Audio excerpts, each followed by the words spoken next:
Quando nós vamos olhar para a inflação, por exemplo, eu vou até abrir os dados aqui na minha tela para que eu consiga ver em tempo real, porque eu peguei um curto espaço de tempo.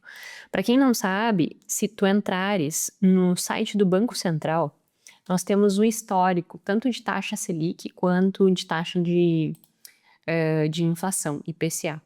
E isso ao longo de anos e anos e anos e anos. Aqui dentro do site, nos gráficos, nós conseguimos ter as imagens a partir de julho de 2015, tanto de IPCA, que vai medir a inflação, quanto de taxa Selic, quanto de outras taxas também, né? Taxa de câmbio, atividade econômica, então tem taxa de desocupação, de desemprego. Tem vários indicadores que dentro do site do Banco Central tu vai conseguir ter acesso. Mas eu quero discutir exatamente esse tópico em relação à instabilidade contextual, inflação e taxa de juros, que eu julgo que seja o que hoje em dia está deixando as pessoas mais inseguras, tá? E aí, quando a gente pega inflação, a inflação ela é medida pelo IPCA. Ela tem outros indicadores que medem inflação, mas do ponto de vista de consumo, o IPCA é o mais utilizado. Ele vai incorporar diversos aspectos, né, do nosso dia a dia, por isso que o IPCA ele é um índice que ele retrata o consumo amplo, então ele tá relacionado com uma medida ampla de consumo, desde combustível, alimentação, então ele vai pegar vários aspectos. E ele vai dar um número relacionado ao quanto a oscilação dos preços ela está aumentando ou diminuindo, né? Então, ou seja, quanto maior o índice de inflação, quanto maior o IPCA, indica que existe uma maior oscilação do preço das coisas. Então, em uma época aí, o tomate foi o vilão da inflação. O que significaria essa inflação? Eu chego lá e eu não tenho mais tomate num preço que eu tinha antes, né? O tomate está muito mais caro. Só que a inflação, o IPCA, ele não é medido pelo preço do tomate, ele é um indicador amplo, então ele vai pegar a variação de vários itens, do tomate ao combustível, ao arroz, ao feijão, ao trigo, então ele vai pegar vários aspectos, né, e vai medir a variação de preços desses produtos e vai entregar um índice.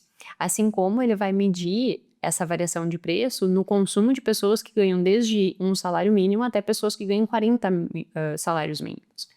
O que eu quero dizer com isso? O IPCA, ele é um indicador amplo. Por isso que existe muitas pessoas dizem assim, mas o que eles estão dizendo que é IPCA, que é a taxa de inflação lá nos noticiários não é o que eu vejo na minha vida. Claro, porque o IPCA é uma média de todo esse contexto, misturando várias pessoas. Então, se nós fôssemos ver o desvio padrão, e eu não tenho esses dados aqui, mas o quanto esses dados, eles estão dispersos da média, né? Qual é o tamanho dessa dispersão? Provavelmente essa dispersão é alta, porque existe muita variação de renda, variação de contexto. O Brasil é um país continental em termos de extensão.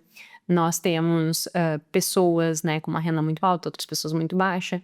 E tudo isso influencia e vai fazendo com que essa média, por vezes, ela tenha essa curvatura, né? Embora a maioria esteja no miolo, daqui a pouco ela tem aqui uma curvatura que faz com que nós tenhamos uma dispersão muito grande.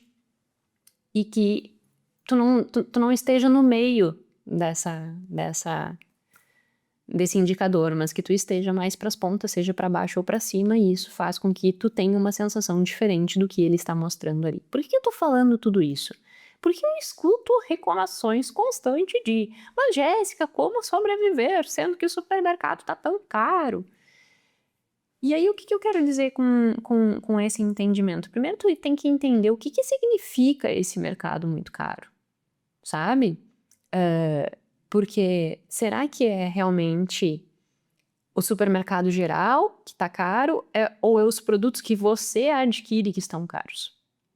E aí, no geral, o que nós percebemos do ponto de vista de dados é que sim, existe um aumento maior em termos de custo desses dados E a inflação nos dá um indicador de mais ou menos 5%. Então, hoje nós temos uma inflação de exatos 5,18. Em agosto de 2025, nós temos aí um valor de 5,32. 5,32 com projeção de cair para 5,30 e tal. Para 2027, prevê que ela esteja em torno de 4%, ou seja, uma redução da inflação e alteração desses preços. Eu tô dando esse contexto para dizer que é natural que os preços oscilem. E é natural que, por vezes, tu chega no supermercado e que as coisas vão estar mais caras. Se nós pegarmos o gráfico da inflação, e eu gostaria que tu, daqui a pouco, dá um pause aqui e entra lá dentro do site do Banco Central, tu vai perceber, 2015 e 2016, a inflação chegou a bater 10,7, 10,61. E aí ela caiu, então, 2015 lá em cima, as coisas muito altas, caiu, dá uma oscilaçãozinha, 2020 cresceu de novo, 2022 chegou no pico de 12, em todo aquele contexto, né, vindo de um Covid, de uma crise, e aí ela começou a cair de novo, em 2023 começou a subir de novo, e agora ela subiu um pouquinho mais. Mas então percebe que, tipo, se nós formos bater 2020 a 2023 com 2015 e 2016, eu tenho um ciclo. Então, o preço das coisas variou. Se tu tentar lembrar como que era a vida lá em 2015, provavelmente a tua reclamação era igual à reclamação que tu tem hoje. Esse é o ponto que eu quero chamar a atenção, entendeu? Eu não tô dizendo que as coisas não estão caras. Quando eu lembro do que eu precisava de dinheiro para comprar o que eu compro no supermercado hoje, eu lembro muito bem em relação à feira, né? Eu e o Gui, a gente sempre fez feira... Sempre tentou, assim, comprar coisas de feira a feira, assim, não no supermercado. E aí, aqui em Floripa existe o Direto do Campo, que é o lugar que nós comprávamos antes de morar onde nós moramos hoje. E eu lembro que no Direto do Campo nós gastávamos tipo R$ 80, isso há 10 anos atrás, num carrinho cheio, mas cheio, né? Que nos durava a semana inteira, mas assim, com muita coisa, com cebola, com tomate, com batata, com legumes, outros legumes, com alface, frutas. Hoje em dia a maçã, se tu vai comprar só a maçã, já tá um valor muito maior do que era. E aí, hoje em dia, na feira, quando nós vamos comprar exatamente, ou às vezes até menos do que nós comprávamos naquela época, que naquela época nós fazíamos comida todos os dias em casa, né? Hoje em dia a gente faz em casa, mas faz por marmita e isso reduz o uso de alguns legumes, o que não seria tão apropriado. Mas hoje em dia eu não tenho mais o tempo que eu tinha lá atrás, né? Mas o que eu quero dizer é que, se eu olhar para trás, sim, aconteceu de aumentar. Hoje em dia eu acho que deve dar em torno de 140, o que dava 80 lá no passado, né? Ou seja, é muito maior do que eles estão me dizendo aqui. Eu sinto isso. Só que o que acontece? Eu não posso olhar para isso e dizer, então a minha vida acabou. Então a minha vida, eu tô à mercê do preço alto e eu vou ter que viver sem comida dentro da minha geladeira. Se eu construir a minha vida pautada nisso e começar a retroalimentar isso, meu Deus, tá tudo tão caro, eu não consigo mais comprar nada, eu não consigo isso, eu não consigo aquilo, porque quando era 10 anos atrás, acabou, 10 anos atrás não existe mais, entende? 10 anos atrás não existe mais.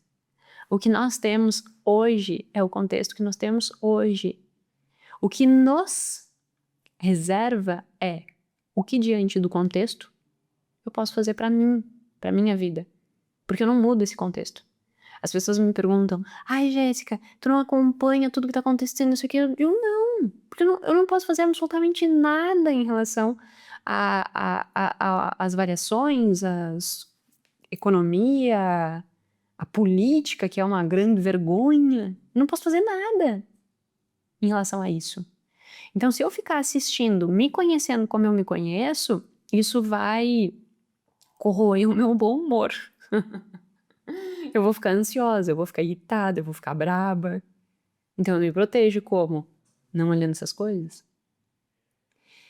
E eu tô dizendo tudo isso porque eu percebo que as pessoas sofrem com isso, entendeu? E o que eu quero te mostrar é, essas flutuações de preço, elas não são exclusivas do momento atual em que nós estamos vivendo.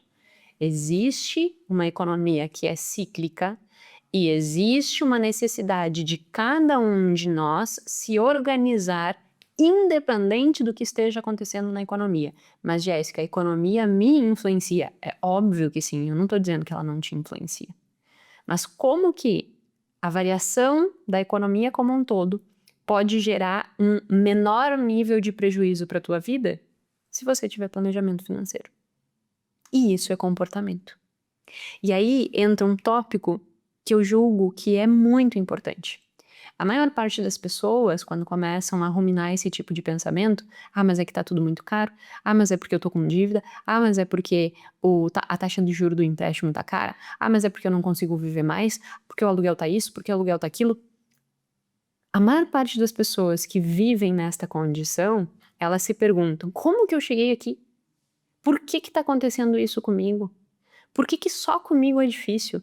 Por que que só comigo é um grande problema? Por que que só eu não consigo? Aí eu pergunto, tu vive num contexto diferente do meu? Do teu vizinho? Do teu colega de trabalho? É claro que os contextos eles são diferentes, mas eu quero dizer do ponto de vista macro, né? Do ponto de vista macro, todos nós vivemos na mesma situação macro. Então, o que vai determinar se essa condição macro ela vai te prejudicar ou não, de uma forma extensiva, é como que tu tá te organizando para lidar com essas vulnerabilidades externas.